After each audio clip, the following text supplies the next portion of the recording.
Hey friends, it's Len here at 1A Auto. Today I'm working on our 2004 Volvo XC90 all-wheel drive version, and I'm going to be showing you something very simple. We're going to be replacing the oil and the oil filter housing. It's going to be very simple. I can do it, you can do it too. As always, if you need any parts, you can always check us out at 1aauto.com. Thanks. Okay friends, so we just got underneath the hood here. You're going to come over to where your oil cap is, which is right here. Take that off, take a peek at it. Make sure the seal isn't too bad right there. This one looks like it's borderline. We might replace that at some point. We'll set that right over here. Your oil dipstick is located right here. It's for checking the oil level once you're done. I'm going to leave that down for now though. While you're under the hood, it's always a good idea to go ahead and check your fluids. You've got your coolant reservoir right here. It's got the green cap. Power steering reservoir right here. It's got power steering written right on the top. This is your washer fluid. Should have a little cover on there. Generally speaking, it'll be blue or black, but generally blue. Should have a cover. Come across the car. You've got your air filter housing right here and your brake fluid reservoir right there. Under here's your fuses if you need to take a peek at those. I don't see any reason why you need to for an oil change. I just like checking all my fluids in my air filter while I'm under the hood. It's just a good habit. So now that we got the oil cap off, we can raise the vehicle, or at least get underneath the vehicle and drain the oil. All right, so now that we're underneath the vehicle, we can see that we have this right here. We're gonna use this little cup. This is an 86.5 millimeter cup.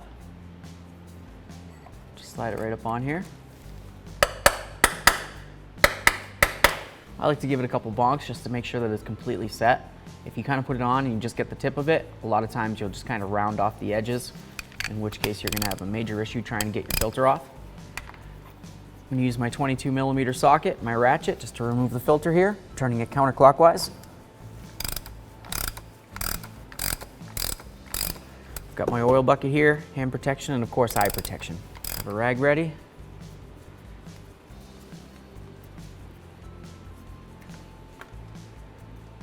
There's our oil and the filter. As you can tell, that oil is completely filthy, black. This was well overdue by the look of it. So here we are, friends, a quick product comparison for you over here. We have our filter housing out of our 2004 Volvo XC90 and our brand new quality 1A Auto filter housing. The inside's been upgraded, which is very nice. You're gonna have less oil getting past that oil filter, super important. Aside from that, it's the same shape. You got the same thread pattern, super important. The new housing even comes with a brand new gasket. Every time you change the oil and or take down this filter housing for any reason, you need to replace the rubber gasket that comes right here. Generally speaking, when you buy the filter kit, it comes with a gasket. So in which case, you would just take off the old one by taking it with a screwdriver, pop it off of there, slide on your new one, grab your new oil filter, give it a bonk so it's in there nice and tight, and then screw this into the vehicle. With that said, I don't see any reason why this wouldn't be a quality part to install into the vehicle, so I'm gonna go ahead and do it. As always, if you need this or any other part, you can always check us out at 1aauto.com. Thanks. So we're gonna take our filter, put it right down into the housing. It kind of feels like it wants to sit there, but it doesn't. It actually really wants to go a little further. It just doesn't know how to tell you. So just go over to it, push it down on there, give it a little twist. It sits in there nice.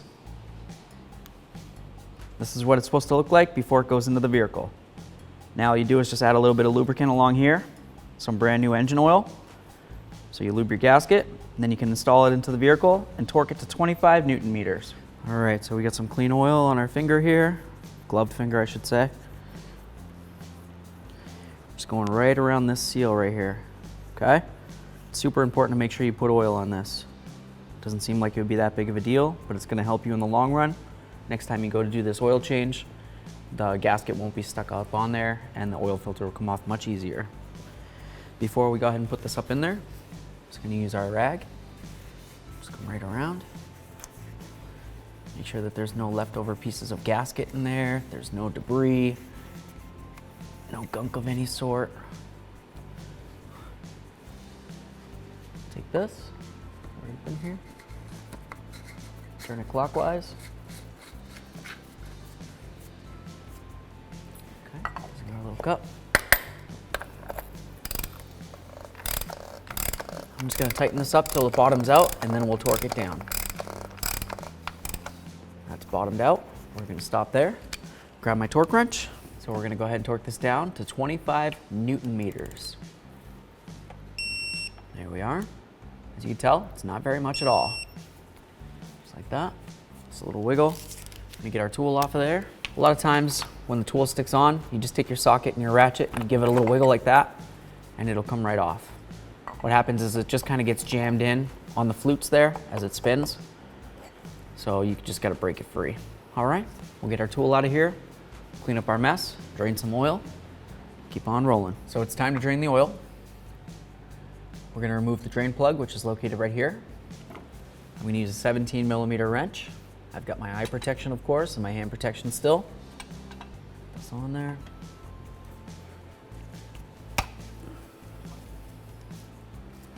Have our oil bucket ready. The oil's going to come out and down. We don't know how far out it's going to want to come.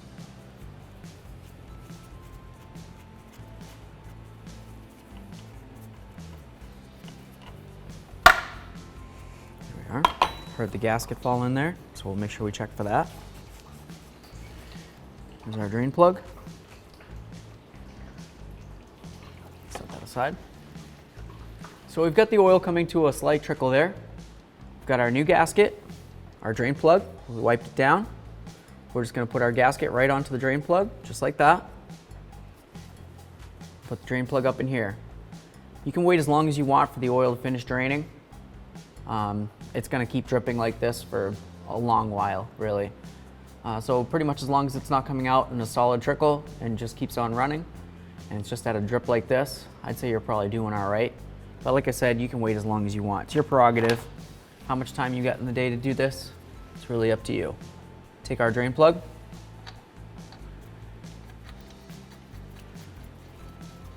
Just gonna tighten it up by hand here. 17 millimeter wrench again. We got it so it's bottomed out. Just give it a teeny bit more, just like that. And that's it. You don't need to keep cranking until you're really ripping on it. Just till it bottoms out, and then a teeny bit more, just like I did. So there's that. We'll clean this down and we can continue. All right, so we're gonna use a little bit of parts cleaner. Just try to clean up our mess a little bit here. Less oil that drips on the ground and contaminates Mother Nature, the better.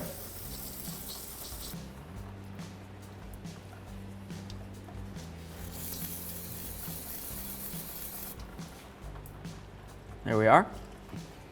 Just take a rag. We'll wipe down the rest. All right, so it's time to go ahead and add some oil to this. This particular vehicle, the 2.5 with the turbo, takes 6.1 quarts of oil, so just over 6. If you only have 6 quarts, that 0.1 might not kill the engine. Just letting you know that the capacity is 6.1, and that's including the filter. If you wanted to, you could try using a little funnel right here. The only problem with the funnel is you got this in here. So I'm going to try without the funnel and just hope that I don't make too big of a mess on top of this engine. Wish me luck. We're going to use 1030 for this application.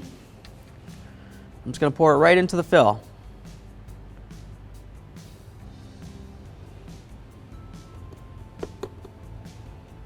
Just wait for that to fully run out. All right, now that we've got our 6 quarts of oil in this, we'll take our cap, just get it on there. We'll dispose of these properly, and we'll continue. So we'll just start it up.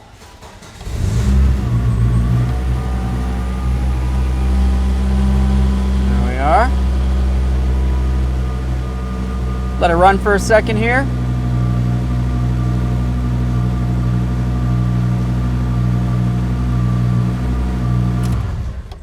All right. Let's go check that oil level. Grab this oil dipstick. Pull it straight up, wipe it right off. Show you what we're dealing with here. You've got your etched lines there, or your hatches. You can see there's a bottom line there, a top line there, and a whole bunch of X's in between. As long as your oil's anywhere in between here, you're doing all right. Up closer to the top line would be best.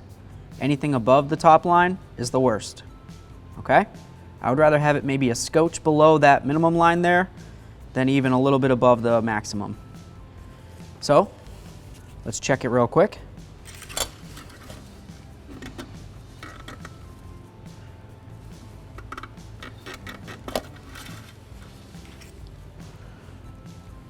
There we are.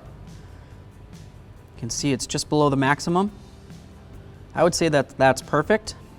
If you wanted to, you can add that 0.1 that's missing.